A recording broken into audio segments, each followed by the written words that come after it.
From our cosmic throne, we observe the grand and tragic operas of the universe.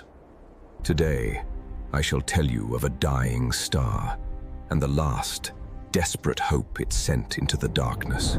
On the planet Krypton, a civilization of supreme intellect faced an extinction they had orchestrated. Their world's core was collapsing. One scientist saw the truth his people refused to believe. He would not let his lineage die. He would save the one thing that mattered, his only son. He placed the infant, the last son of Krypton, into a vessel of hope, a star child's cradle. Behind him, his world, his people, and his entire history were consumed in a brilliant, fiery apocalypse. The lone ship, a seed of hope, traveled through the darkness between galaxies, guided by an ancient destiny. It fell through the atmosphere of a young, blue world, a streak of fire in a Kansas sky. A farmer and his wife, kind and childless, found this gift from the stars in a smoldering crater. They raised the boy as their own, naming him Clark, hiding the miracle they held in their arms. But he was different. His strength was unnatural. His senses perceived things no mortal could.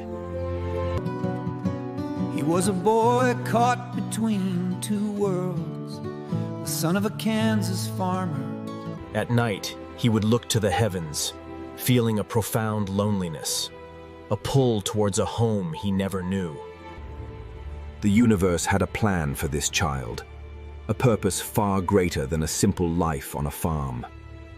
A quiet life is a cage for a god, and chaos is the key that sets them free. Now, I shall show you the storms of his youth and the beautiful chaos of power being born. As a teenager, the boy's alien body began to awaken. Powers manifested without his consent. He was a tempest in human form, afraid of the hurricane raging within his own blood. His father helped him find focus, to listen for a single voice in the storm, to control the chaos. Then, a real storm came. A black funnel of destruction descended upon their town. An overpass, a shelter for his friends, began to buckle and collapse under the cyclone's fury. For the first time, he did not hold back. He moved, a blur of motion, a force of nature. In that moment, he saw their awe, but also their fear. He was not one of them. He left his home, wandering the world in search of answers, a ghost helping those in need. He became a protector in the shadows, a myth, a secret savior, denying his own power. But the storm within him could not be contained forever. Destiny called to him. He journeyed north, to the frozen wastes, following a call from an ancient, alien power. In the ice, he found a crystal, a key left by his father, humming with the silent song of his homeworld. The beautiful, chaotic moment when the past and future finally collided. To become a symbol, the man must die. His old life must be offered as a sacrifice.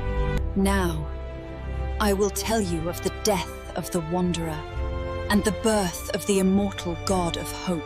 The crystal erupted from the ice, building a fortress of impossible, crystalline beauty under the aurora.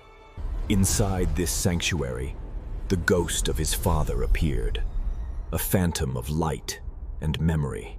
He learned his birth name, Kal-El. He learned the story of his people and their final, desperate hope. In that frozen hall, the Wanderer's journey ended, and the hero's journey began. His Kryptonian father showed him the sacred garment, the uniform of the House of El, the symbol of hope. He emerged from the fortress, no longer hiding his power, but embracing it as his birthright. He learned to fly not as a blur, but as a graceful eagle, mastering the sky itself. His first true test came not in secret, but in the light of day, for all the world to see. He appeared, a flash of red and blue, a living god catching the machine as if it were a toy. The people of Metropolis looked up, not in fear, but in absolute, stunned wonder. Hope had an answer. He floats above their world now, a silent guardian, a symbol of tomorrow, the Superman.